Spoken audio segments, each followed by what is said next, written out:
Nasa 100 Pilipino sa China ang nahaharap ngayon sa immigration actions dahil sa umano'y iligal na paninirahan at pagtatrabaho roon. Bago nito nakatanggap umano ang PAOK ng banta laban sa mga Pilipino sa China matapos ang pagsalakay sa isang steel plant noong Mayo sa Misamis Oriental kung saang higit 60 Chinese nationals ang hinuli. May report si Patrick De Jesus.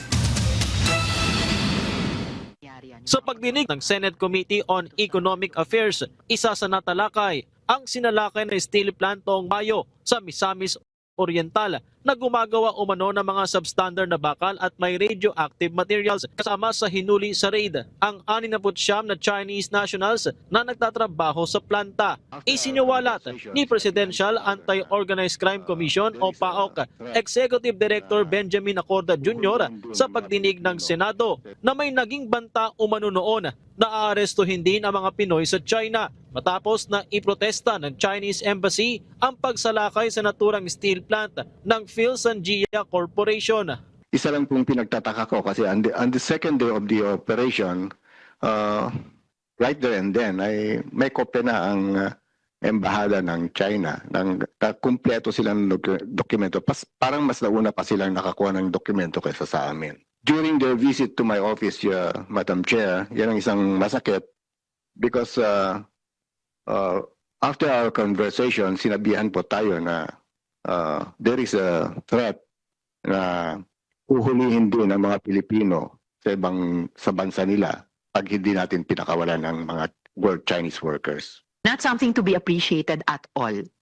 Yung ganyang mga banta of simple retaliation para sa legitimate law enforcement operations dito sa ating bansa. Pero hindi yata ito unang pagkakataon na nangyari yan, yung mga pagbabanta dito sa loob ng ating bansa mula sa embahadang iyon. And I know that also from personal experience. Sa isang press briefing nito lamang Lunes, kinumpirma ng Chinese Foreign Ministry ang pagsasagawa ng special operations laban sa 100 Pilipino na iligal umanong naninirahan at nagtatrabaho sa China.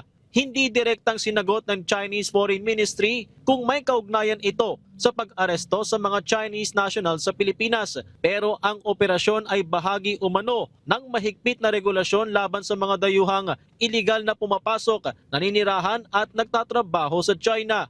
Kinondena ni Defense Secretary Gilberto Teodoro Jr. ang mga ipinatupad na hakbang laban sa mga Pilipino. Tinawag ito ng kalihim na isang uri ng panggigipit at paninira at kanyang inilarawan bilang parte ng panghihimasok ng China sa mga ipinatutupad na batas sa Pilipinas. Ipinagtanggol din ni Teodoro ang mga Pilipino sa China na wala anyang kakayahang lumabag sa mga batas doon kumpara sa mga kinasasangkutan ng Chinese nationals dito sa Pilipinas.